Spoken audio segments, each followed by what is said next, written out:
1,00,000 మంది శివభక్తులతో కలిసి మహారుద్రాక్ష పూజలో పాల్గొనండి. వెంటనే కాల్ చేసి మీ పేరును నమోదు చేసుకోండి. సుమన్ టీవీ ప్రేక్షకులకు నమస్కారం. నేను మీ అనలిస్టు మందిరి కృష్ణారెడ్డిని మాట్లాడుతున్నాను.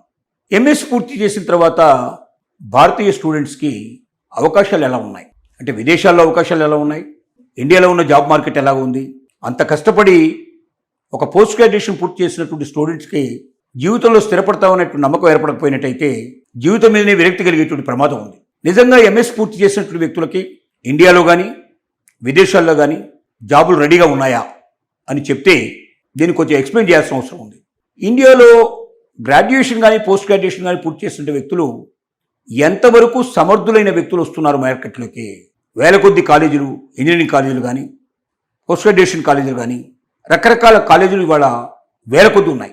ఈ వేల కొద్దిలో కొన్ని కాలేజీలు మాత్రమే వెయిటేజ్ కలిగినటువంటివి, స్టూడెంట్కి నిజమైనటువంటి విద్య నేర్పుతున్నటువంటివి, ప్రాక్టికల్ ట్రైనింగ్ ఇస్తున్నటువంటివి, బజార్లోకి వెళ్ళిన తర్వాత రేపు ఇమీడియట్గా జాబ్ సంపాదించుకోవడానికి అవకాశం కల్పిస్తున్నటువంటివి.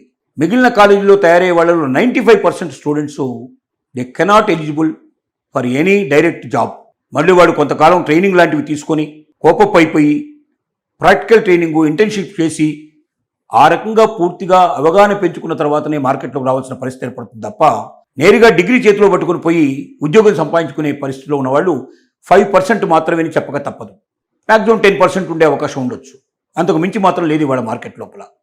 ముఖ్యంగా విదేశాలకు వెళ్ళాలనుకున్న స్టూడెంట్స్ పరిస్థితి ఏమిటంటే అనుభవం లేనటువంటి వాళ్ళని విదేశాల్లో డైరెక్ట్గా తీసుకునే అవకాశాలు 99% లేవని చెప్పక తప్పదు. అది అమెరికా అయినా, లేక యూరోప్ మార్కెట్ అయినా, లేక ఆస్ట్రేలియా అయినా, న్యూజిలాండ్ అయినా, నెదర్లాండ్స్ అయినా, ఎక్కడికి వెళ్ళాలన్నా కంపల్సరీగా ఎడ్యుకేషన్తో పాటుగా కొంత అనుభవాన్ని కూడా అడుగుతున్నారు.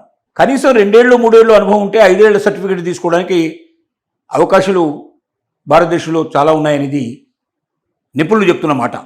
మరి కనీసం 2 ఏళ్ళు 3 ఏళ్ళు ఇక్కడ పనిచేస్తే, అంటే పోస్ట్ గ్రాడ్యుయేషన్ అయిపోయిన తర్వాత మీరు ఎంఎస్ పూర్తయిన తర్వాత మళ్ళీ ఒక 3 ఏళ్ల పాటు ఏదైనా ఒక ట్రైనింగ్ పూర్తిగా చూసుకుని, లేదా ఎక్కడైనా జాబ్ ఎక్స్పీరియన్స్ సంపాదించుకొని ఒక 3 ఏళ్ళకో 5 ఏళ్ళకో ఎక్స్పీరియన్స్ సర్టిఫికేట్ పట్టుకొని మీరు విదేశాలకు వెళితే తప్పనిసరిగా మీకోసం జాబ్స్ అక్కడ ఎదురు చూస్తున్నాయని చెప్పక తప్పదు. అమెరికా సంగతి వదిలిపెట్టేస్తే ఇటు జర్మనీ కానీ, లేదా ఇటు మీరు యూకే కానీ, ఆస్ట్రియా కానీ, ఫ్రాన్స్ కానీ, అటు ఆస్ట్రేలియా కానీ, కెనడా లాంటి దేశాలు కూడా మీకోసం ఆహ్వానం పలికేట అవకాశాలు ఉన్నాయి.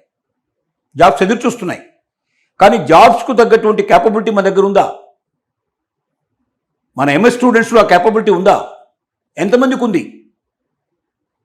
మన దగ్గర ఉన్నటువంటి విశ్వవిద్యాలయాలు, కాలేజీలు స్టూడెంట్స్ని ఆ రకంగా సానబడుతున్నాయా, అలాంటి నైపుణ్యాన్ని కలిగిస్తున్నాయా అని అంటే 90% లేదనే ఆన్సర్ ఖచ్చితంగా ఇవ్వాల్సిన పరిస్థితి పడుతుంది.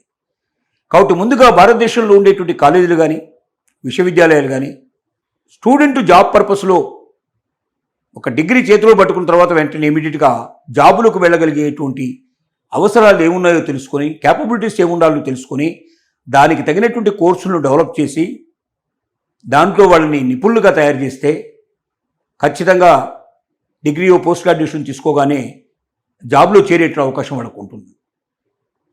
లేకపోతే ఈ 5-10% మాత్రం వెళ్ళిపోతారు, మిగతా 90% కొట్టుమిట్టాడుతూ ఉంటారు. చిన్న చిన్న జాబ్స్ చేస్తూ కొద్ది శాలరీకి మాత్రమే వాళ్ళు పనిచేస్తూ మళ్ళీ ఒక 3 ఏళ్ళు 5 ఏళ్ళు తంటాలు పడి అనుభవం సంపాదించుకుంటే కానీ వాళ్ళకి తగినట్టు ఉద్యోగాన్ని వాళ్ళు సంపాదించుకునే అవకాశం లేదు. ఇప్పటికే 3 ఏళ్ళ నుంచి 5 ఏళ్ళ దాకా ఇటు గ్రాడ్యుయేషన్ పోస్ట్ గ్రాడ్యుయేషన్ ఉండి, అంటే దాదాపుగా 20 సంవత్సరాల పాటు ఎడ్యుకేషన్లోనే గడపాలంటే ఎంతమందికి ఆ శక్తి ఉంటుంది, ఎంతమందికి ఆ అవకాశాలు ఉంటాయి, ఎంతమంది దగ్గర ఎంత డబ్బు ఉంటుంది, ఎంతమంది దగ్గర మరి దాన్ని కొనుక్కోగలిగే శక్తి ఉంటుంది అనేది 1-10 సార్లు ఆలోచించాల్సిన అవసరం ఉంది.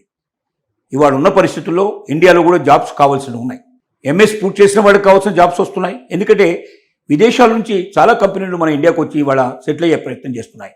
ట్రంప్ యొక్క విధానాల వల్ల విసిగిపోయినట్టు వాళ్ళు, అటు అమెరికన్ కంపెనీలు కూడా చాలా వరకు ఇండియాలోనే ఇవాళ తమ యొక్క బ్రాంచెస్ను ఓపెన్ చేసి తమ పెట్టుబడులను ఇక్కడికి మార్చుకునేందుకు ప్రయత్నం చేస్తున్నాయి. ఎందుకంటే ట్రంప్ ఇవాళ ఉన్నాడు, మళ్ళీ నెక్స్ట్ ట్రంప్ రావాలని మనం భరోసా ఇవ్వలేము, అంటే ఎవరు కూడా చెప్పలేరు. అలాగే ట్రంప్ కాకపోతే ట్రంప్ లాంటి వాడు ఇంకొకటి రావడం చెప్పలేము. ఎప్పటికైనా సరే అమెరికన్ విధానాల వల్ల కంపెనీస్ పూర్తిగా లాభపడడం కన్నా నష్టపడడానికి ఎక్కువ అవకాశాలు ఉన్నాయనే భయం కంపెనీలో జరిగి అమెరికాలో పేరు మోసిన కంపెనీస్ అన్నీ కూడా ఇండియాలో బ్రాంచెస్ ఓపెన్ చేసే ప్రయత్నం చేస్తున్నాయి. అలాగే ప్రపంచంలో ఉండే పేరు మోసిన కంపెనీలు అన్నీ కూడా ఇండియా లోపల తమకు సంబంధించినటువంటి కంపెనీస్ను ఓపెన్ చేసే ప్రయత్నం చేస్తున్నాయి. కాబట్టి విపరీతమైనటువంటి జాబ్ మార్కెట్ ఇవాళ ఇండియాలో ఉంది. కానీ ఆ జాబ్కు తగ్గటువంటి క్యాపబిలిటీస్ ఉండే శక్తి సామర్థ్యాలు ఉండేటువంటి వ్యక్తులు మన దగ్గర ఉన్నారా? ఎంఎస్ పూర్తి చేసిన వాళ్ళు కానీ, ఇటు గ్రాడ్యుయేషన్ పూర్తి చేసిన వాళ్ళు కానీ ఎవరైనా సరే సర్టిఫికేట్ పట్టుకొని వచ్చి నేరుగా జాబుల్లో జరిగే వాళ్ళు ఉన్నారా అంటే 10% కన్నా ఎక్కువ లేరు. కాబట్టి మిగిలిన వాళ్ళని ఆ రకంగా తయారు చేయడానికి ప్రభుత్వాలు, కళాశాలలు, అలాగే యూనివర్సిటీసు దీనికోసం ప్రయత్నం చేస్తే తప్ప మనం నేరుగా జాబ్ సంపాదించగలిగే అవకాశం లేదని మాత్రం ఖచ్చితంగా చెప్పచ్చు.